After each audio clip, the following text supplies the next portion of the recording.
So yes, a very warm welcome to this tent on this hot afternoon. I'm going to be talking, my name is Ratnadeva, and I'm going to be talking on a theme which is absolutely central to Buddhism, to Buddhist doctrine, to Buddhist thinking, to Buddhist practice. And that is the theme of ethics. The title is I'm Born of My Actions. So we'll be looking at the Buddhist sense of freedom from suffering specifically. We'll be looking at how we limit that freedom. We'll be looking at how we can use actions, how we can use karma, action. We can use the law of karma to break through the limiting constraints, the habits, the conditioning. So that's the trajectory of the talk today. I was in Nottingham back in 2008, living above the Nottingham Buddhist Centre.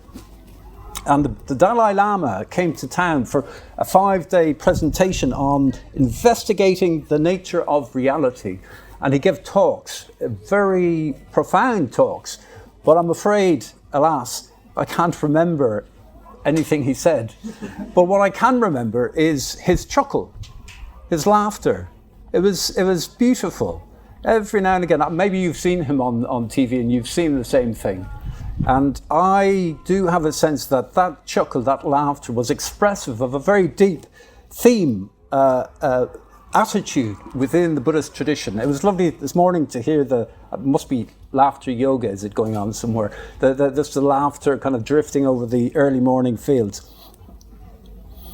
We even have a mantra in the Buddhist tradition which has laughter in it. The Vajrasattva, the 100-syllable Vajrasattva mantra. For those of you who know it, Sarva Karma Suchame, Chitam Shriya Kuru Hong, Ha Ha Ha Ha Ho. What does this express? It's kind of, for me, certainly, a lightness of spirit, a fearlessness. Fear, I think about my own fear. Will the trains run when I'm trying to get back home, or will there be a strike? Just at this moment, happily, I'm not so fearful. But coming here to give a talk, I'm sure we all have that experience of standing up front. Fear. I'm in London at the moment, and I do look at people when I'm walking down the street. Whether it's the street or a field, I look at people. Such a contrast in these fields, looking into people's faces. And looking into people's faces on the tube or in the streets of London, there's an oppressedness. Of course, I'm reading this in. It feels like fear is in the air. Just the expressions of the faces. Maybe you can relate to what I'm talking about. And it could, it's totally understandable. Fear of, price hikes, COVID, uncertainty in the world. Buddhism has a promise of fearlessness based on freedom from any oppression. The Buddha says, just as the ocean has but one taste, the taste of salt, so my teaching has the taste of freedom. So if you've got any so-called Buddhist practice and you're not feeling free as a result of engaging with that practice, or freer, it's not a Buddhist practice. At least your manifestation of it isn't. You probably know something of the story of the Buddha. His main task, his quest, if you like, from when he left home, he went forth from a life of luxury.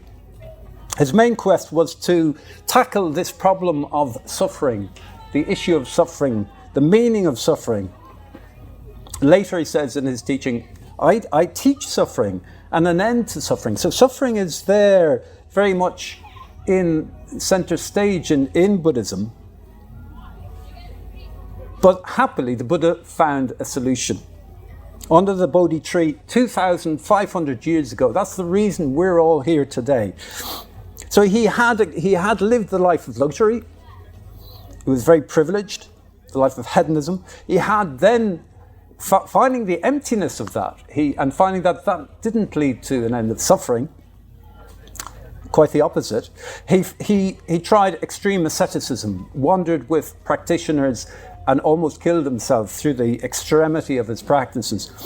But then he finally tapped into just a natural human happiness, unforced, a happiness which he discovered was just intrinsic to our human consciousness. It's a question of discovering. He discovered that the mind-heart. Buddhism doesn't. When we hear Buddhism teachings about Buddhism referring to the mind, it really means mind-heart. Chitta is a word in Pali. The mind. He discovered that the mind-heart is self-luminous. This clarity is intrinsic to our consciousness. He entered a deep current of human possibility. Perfect wisdom, seeing things as they are. Perfect or great compassion, maha karunya, where we are open to our own experience, fully open to our joys, our sorrows, really being with them, experiencing them, but also open to the sorrows and joys of the world. A quote from the early Buddhist writings, trembling for the welfare of all living beings. So you could say, one way of looking at the Buddhist tradition over the past 2,500 years is that it is an attempt to communicate the Buddha's experience of enlightenment under the Bodhi tree, the Buddha's experience of freedom from suffering. After he experienced that awakening, he felt he needed to communicate it very naturally. So he went to Sarnath. So he had his enlightenment experience in Bodh Gaya, and then he traveled to Sarnath, where he knew his previous colleagues in the ascetic life were hanging out. And he wanted to join them and communicate to them what he had experienced, this awakening. And the form in which he expressed this teaching, this experience, was in the Four Noble Truths. The first noble truth is there is suffering in life. You have a human body, you have a human consciousness, there's going to be suffering. You cannot escape the rub. The second noble truth is that the source, the condition on which suffering arises is craving aversion. So aversion being kind of a form of craving for something to not be the case, pushing away. So the third noble truth is where we get a bit optimistic. But it says there is the possibility of an end to craving. Therefore, there is a possibility of the end to suffering. And the fourth noble truth is, well, this is the path. So he outlines the Eightfold Noble Path, a very practical path as to how to end craving and therefore end suffering. Now, there's a key insight here in the second noble truth. It is that the cause of suffering is in our minds. Quoting the early scripture, experiences are preceded by mind, led by mind, produced by mind. So our suffering comes from within us. It's an internal response to external experiences. Now, this is good news. Okay, we have some control over external circumstances, sure, but maybe not a lot. I mean, the whole COVID episode is teaching us how little control we have. And just our daily external circumstances, experiences of pleasure and pain, gain and loss, praise, blame, fame, disrepute. These are known as the worldly winds, the 8 worldly winds. They blow us around the place. Now, how do we respond to them? This is, if you like, the nugget of freedom is in our response to these conditions. And whatever our habitual responses to these conditions, We may not be able to change them, but what we can change is our minds. So in order to steer a path towards happiness, rather than wanting to change reality, the world, those worldly winds, to conform to our desires, we can change our desires so that they are in line with reality. It's an internal change. And this, according to the Buddhist path, is feasible. This is what the Buddhist path is about. It's about changing our minds, bringing them into conformity with reality.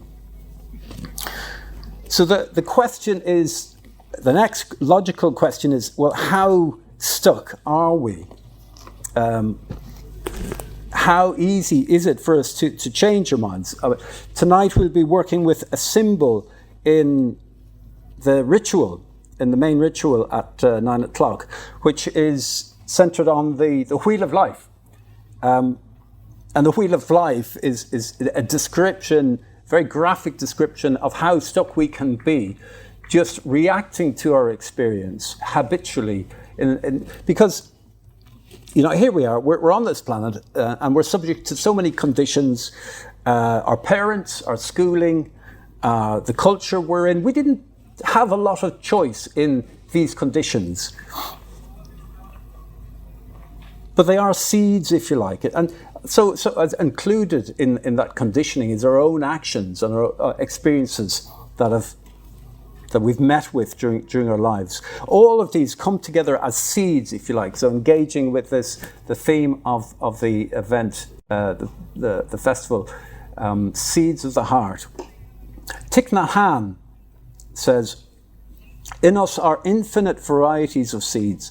Seeds of samsara, seeds of nirvana, delusion and enlightenment.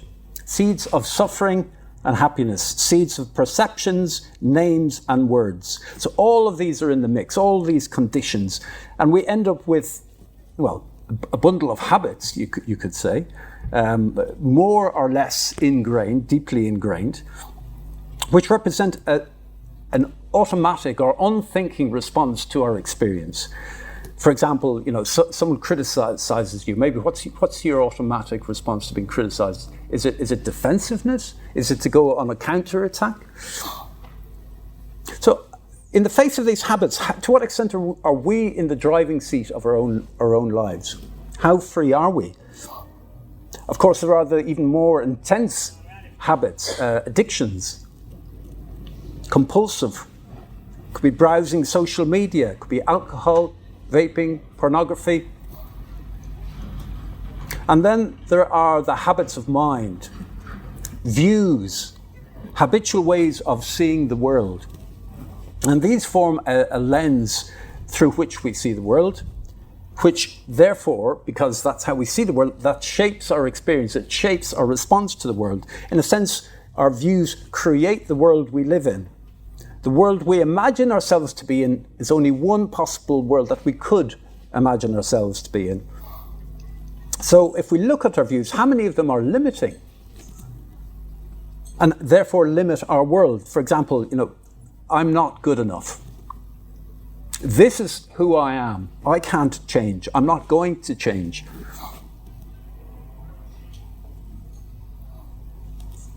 So how do we go about changing? How do we get unstuck? The key tool in the toolbox for a Buddhist for getting unstuck is karma, action. Karma is the Sanskrit for action. The Pali is kamma, so you might see it referred to as either.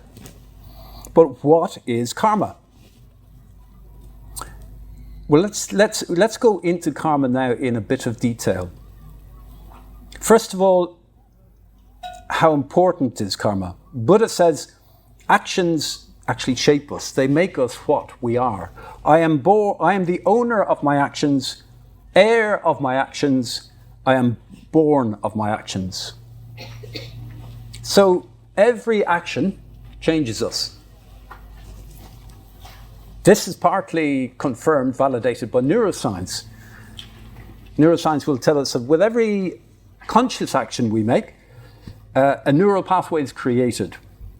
it's like an internal line of communication established in our brains. And this influences our future behavior. It's like creating a path in a field. Once you do something once you walk through a wheat field, it's so much easier you follow that path again and again. You've established the trackway.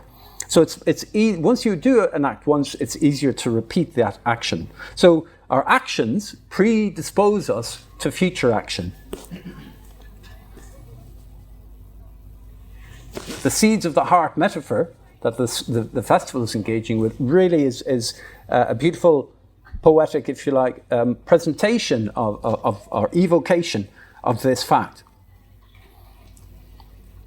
Sow an action, reap a habit. Sow a habit, reap a character. Sow a character, reap a destiny. That's from Ralph Waldo Emerson.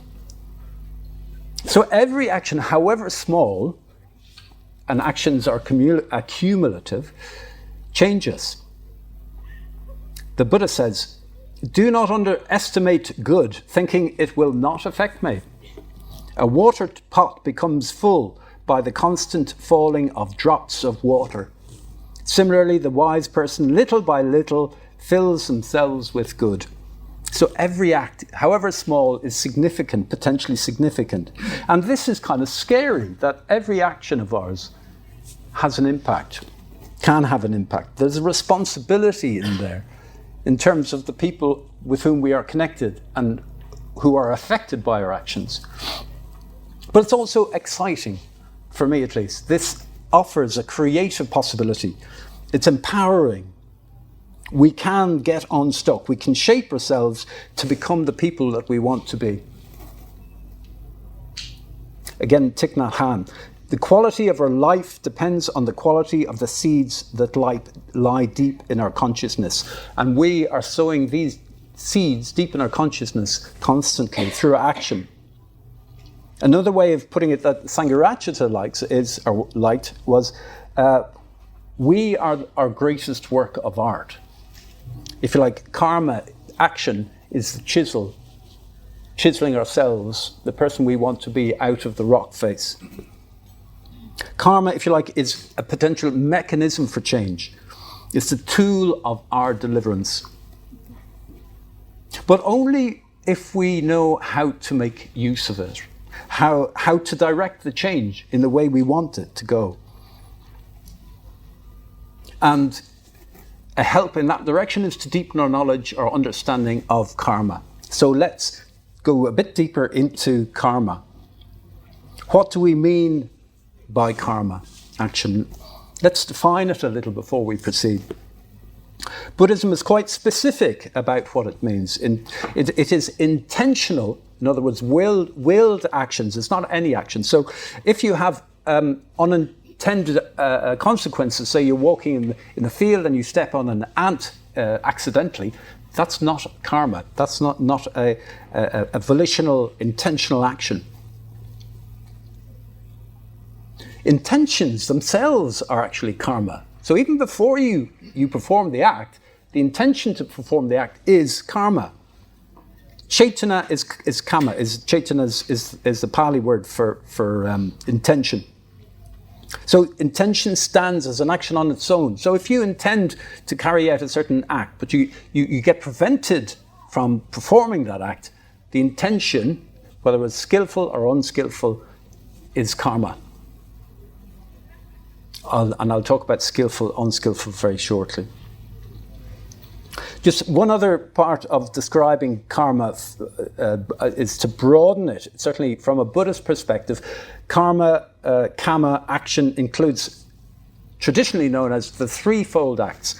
Acts of body, acts of speech, so words are karma, and acts of mind, thoughts are karma. Again, insofar as they are intentional. So having defined karma a bit, let's talk about the law of karma. What is the law of karma about? Well, I think this might come from Divan, this quote. Karma might be described, the law of karma may be described as a natural law governing our intentional actions and their experienced effects. So the law that govern our intentional actions and their experienced effects. Putting that a bit more simply, actions have consequences. As you sow, so shall you reap. What goes around comes around. And just to clarify, the consequences of our actions, whatever they may be, that's in Buddhism, in Buddhist terms, is described as kama vipaka, the fruits of kama. So if you conjecture, something happens to you and you say, oh, that's my karma. What you mean is that's my karma vipaka, the fruits of my action.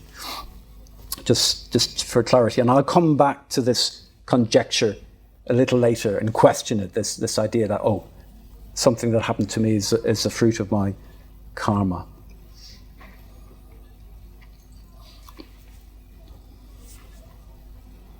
So actions have consequences. There are two types of action, at least in the Dvaita Vitakka Sutta, again one of the early Buddhist writings. The Buddha distinguishes between in his experience and in his meditation. He says, these actions, there are these actions. There are skillful, wholesome actions, and there are unskillful, unwholesome actions. So we're talking about actions in terms of karmic consequences, the outcomes. Actions have consequences. The skillful, wholesome actions result, again from the Dvaita Vitakka Sutta, lead to happiness, foster discernment, promote calm, lead to unbinding. Unskillful, unwholesome actions lead to affliction, obstruct discernment, promote fixation, and do not lead to unbinding. So let's look a bit more closely at skillful, wholesome actions. It's one of two types of actions in terms of karmic consequences. So skillful actions arise in dependence upon skillful intentions. So reiterating the importance of intention.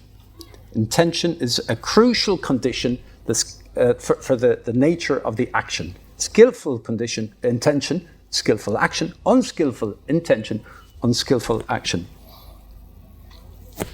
At least, yeah, that's simplifying, but I'll let that stand. So this is kind of intuitive, isn't it? Because say you experience somebody giving. You don't really know. So an act of generosity you witness. You don't really know what's going on in the person's heart, heart, chitta. It may well be they've seen a need and they've addressed it out of generosity of spirit. Or it could be they have a vested interest in giving in order to gain something a bit down the road. If I give now, so I'll get back later on. Or my reputation, I'll be seen as a generous person. I'll have my name emblazoned over a department of whatever. I like the quote from T.S. Eliot, Murder in the Cathedral. The last temptation is the greatest treason, to do the right deed for the wrong reason. So Repeat that, please. Sure. The last temptation is the greatest treason, to do the right deed for the wrong reason. So where do skillful intentions come from? So we've kind of seen skillful actions, skillful intentions. Skillful intentions do not arise in a vacuum. They arise in dependence upon skillful mental states. Skillful mental states are states, variations on the theme of generosity, love, and wisdom. So, for example, a skillful mental state like contentment provides conditions for peaceful intentions to arise and for calm actions to result. Goodwill, a skillful mental state like goodwill, provides conditions for kind intentions to arise. Out of kind intentions or independence upon, generosity might arise.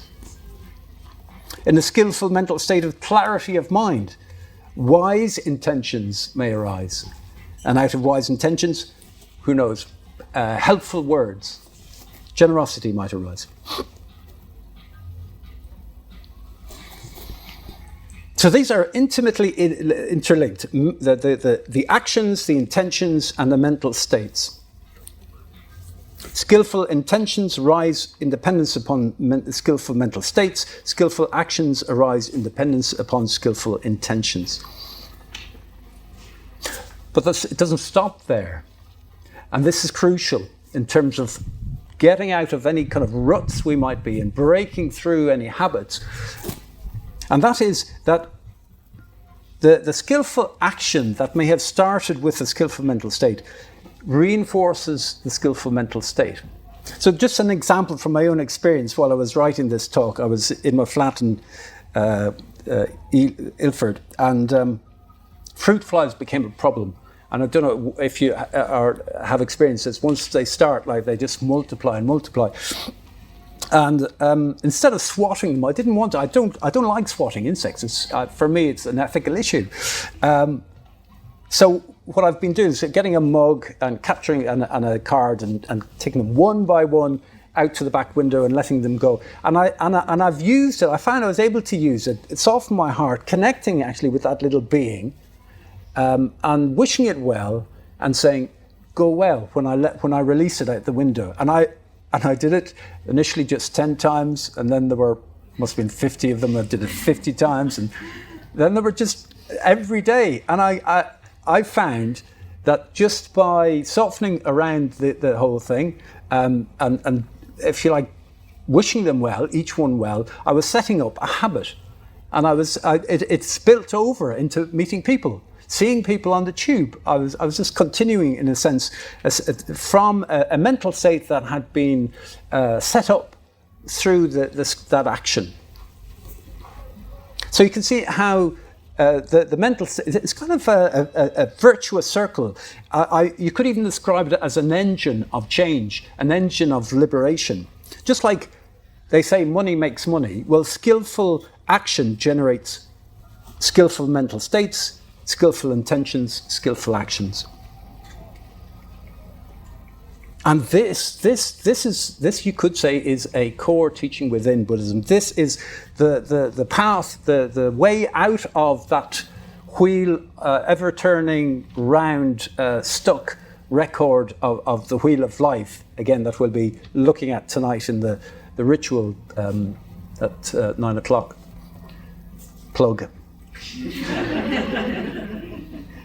So this spiral, so rather than going around in a reactive state, this spiral is a creative mental state. It's mind creative rather than mind reactive. Increasingly positive mental states, increasingly less self-centered action, more open, more other regarding, increasing calm, increasing concentration, increasing clarity.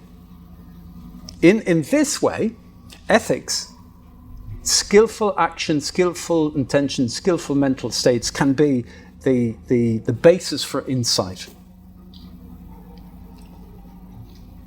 The same goes for unskillful, unwholesome actions. They arise in dependence upon unskillful intentions, which arise in dependence upon unskillful mental states.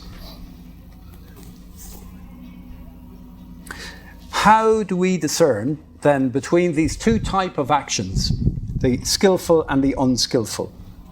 The Buddha gives us pointers in the form of the precepts.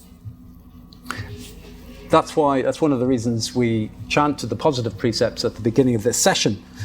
So the negative form of the precepts is abstaining from, the first is abstaining from, these are just summaries. Abstaining from harm is the first. Not taking the not given is the second. Not engaging in sexual misconduct, the third. Not speaking falsely, the fourth. And not clouding the mind with intoxicants is the fifth. We recited them in their positive form as love, generosity, contentment, stillness, simplicity and contentment, authenticity, truthfulness, and mindfulness. So they're the positive forms of the precepts. So I don't have time to go into them here, just to illustrate what they are.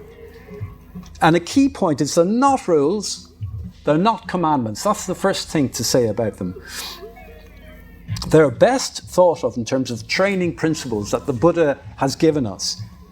If you like advice from a friend or a coach, you go to the gym and you hope to get some sort of advice as to which machines to use, how many reps, depending on whether you want to build muscle, lose weight, whatever. But we're training, the Buddhist path is about training the spiritual muscles towards growth, towards happiness. So these precepts are that kind of advice they're from someone who has our interests at heart, the Buddha. Someone who is wise, who has the perspective, who comes from the perspective, sees the bigger picture, how things really are. So these precepts again, they're not rules, nor are they boxes to be ticked. They are arrows pointing in a direction. And you can see a thread going through all the 5 precepts, from non-harm or loving kindness through to mindfulness. And that thread is love. So the arrows are pointing in the direction of love. If you like, all the precepts are expressions of that first precept of love and non-harm. And that follows. And the stealing is harming as well, isn't it? Sexual misconduct is harm. Telling lies is harm.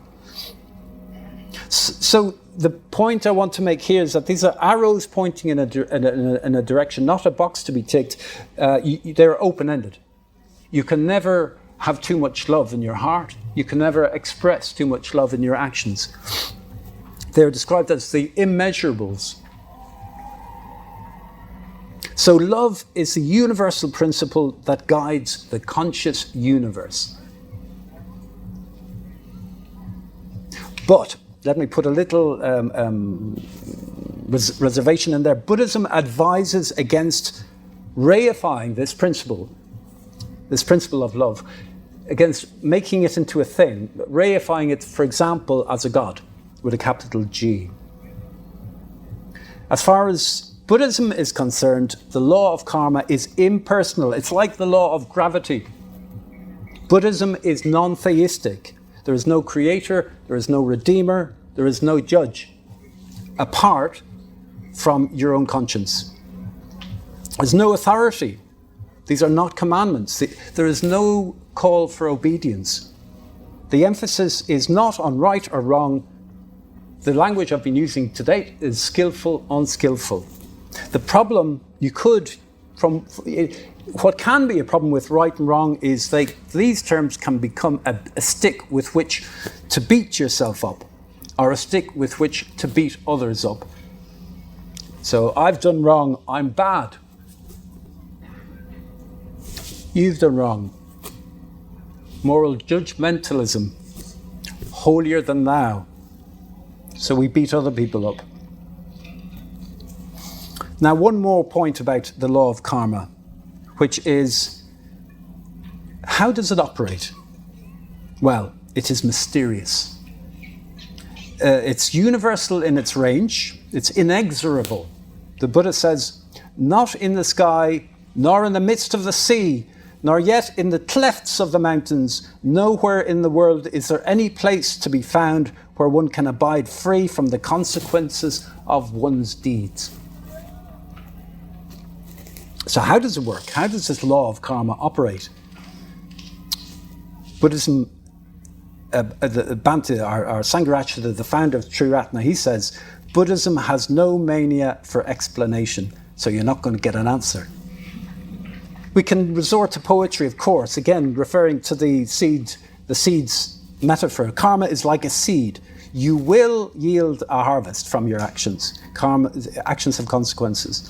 When the conditions are conducive, when there's rain, when there's sunlight, when there's water, when there's nutrient. How will the seed fruit? In what form? Well, any action has many potential outcomes. Just as any seed may produce a plant which has an abundance of fruit, or a plant that has very little fruit, or an abundance of foliage or very little foliage, or tall or small. So the fruit of action often depends on other conditions, the soil, the climate, the availability of nutrient. this complex web of interacting conditions that is the world. So karma is only one, this is an important point to make, karma is only one of several different laws that govern conditions, that create our experience.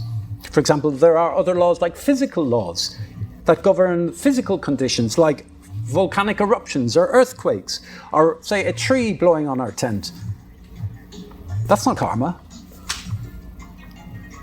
Then there are organic or biological laws. So whether you catch COVID or not, or whether you develop diabetes as a result of your diet, or genetic disposition, or these are on a biological level. These are not karma.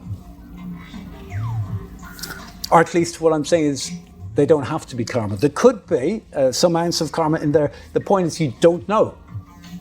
Not all our experiences are due to karma, is the point I'm making. With any given experience, we can't know how much it's the result of karma and how much it's the result of these other laws playing, whether it's the physical, biological, psychological laws. So that's an important clarification. So I want to continue to talk about how do we support ourselves in living the precepts, to live from the precepts? Because if Buddhism is anything, it's practical. How do we make the law of karma work for us? How do we live ethical lives? Well, Buddhism is optimistic. It's in its terminology, even, skillful, unskillful. Usually we think, well, a skill can be learned. We can train in it. We can develop it by doing it. The same applies with the Buddhist sense of ethics.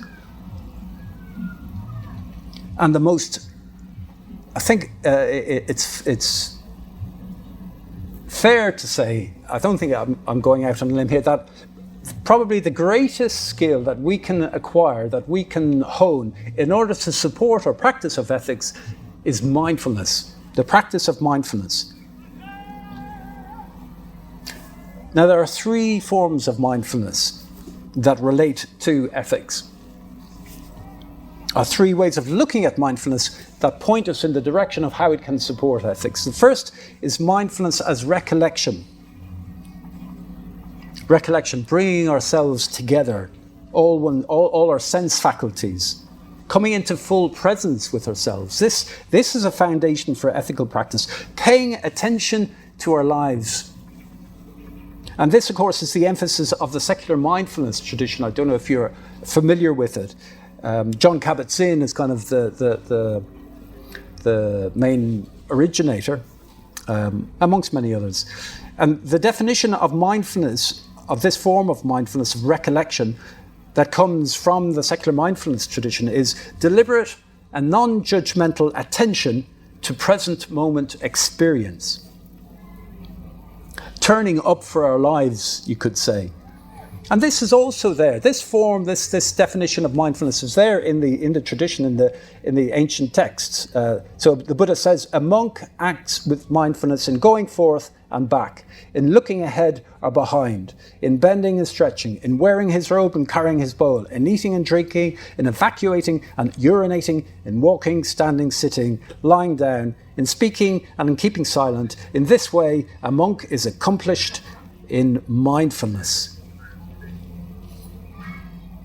But I think it's beautiful the way the modern secular mindfulness tradition emphasizes this approach as mindfulness and presents it in a way that perhaps invites certain people in who otherwise wouldn't feel at home, because it removes the overtly religious dimension. And for a lot of people, religion, they've had bad experiences. So there are huge benefits from the secular mindfulness tradition of mindfulness. Meditation, for example, a richer embodied experience rather than being trapped in our heads. That's my default place, being stuck in my head, rather than turning towards my direct experience, my sense experience. Once I've given the talk, I'll be more open to the sunshine and the colour. Up to this point, I've been a bit in my head, I have to say. And finding the positive in that world, and developing an appreciative awareness. So that's what the secular mindfulness meditation is very much directed towards. And the evidence base is there for the benefits, whether it's in terms of reducing stress, dealing with high blood pressure, insomnia, depression, boosting one's immune system, reducing chronic pain. All of these are amenable to mindfulness meditation. Now, that's the secular mindfulness tradition. Buddhism also emphasizes the need to use mindfulness as a support for ethical behavior.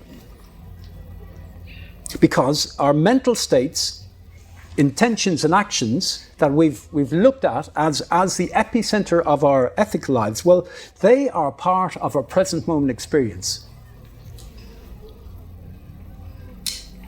So Buddhism emphasizes a development of a cultivation of an awareness of our mental states, our intentions and our actions in real time. As opposed to, say, automatic pilot. I don't know how many times I've been losing my water bottle in the past couple of days, just on automatic pilot and not remembering. So mental states and intentions and our actions, they can simply be automatic responses to our experience. They can simply be habitual responses. However, the practice of mindfulness offers the possibility of freeing ourselves from this habitual responsiveness. If we can seize the moment, carpe diem, what does that mean? Buddhism would say there's a crucial ethical moment to moment. There's a crucial ethical dimension to the moment, if you like, a karmic leverage point. And this is sometimes described as the gap. And it's the gap is that moment between our experience of pleasant, unpleasant, or neutral, what's called feeling tone, and our response. So the feeling tone is, you know, everything you do, whether it's lying on the floor or listening to a talk or having a cup of chai, there's a pleasantness to it or an unpleasantness to it, or it's like not bother, it's neither one nor the other. Every experience has this feeling tone associated, and we have an immediate response, ouch, yummy, not bothered. So if we can abide with that feeling tone, that pleasant, unpleasantness, neutrality, with awareness, that creates a kind of spaciousness. And this, I reckon that is a way of honouring our pain, honouring our pleasure by acknowledging it. It's the first stage, in a sense, in honouring it. So if we're criticised and we feel, oh, that hurts, just acknowledge that. That is honouring the pain. We can also acknowledge our knee-jerk response, that habitual automatic response to the pain. For example, if to lash out in counterattack if someone criticises us. But we can honour the knee-jerk reaction, the automatic response, by measuring it against ethical principles, against the precepts.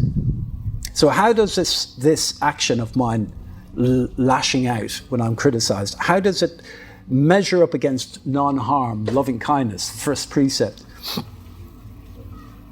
Just by doing this, we have the possibility of an alternative response. That alternative response can be created out of the spaciousness we've created. So rather than the experience being up here, it's like here. We've got it in context. This is the creative mind at work, and this is where choice can come in. We see an alternative that's in line with the precepts, and we opt for that. This is freedom. So ethics, the precepts plus mindfulness equals freedom. It's a bit simplistic, but conducive to freedom, let's say. And this is a true honouring of ourselves, of the person we want to become. This is conscious living.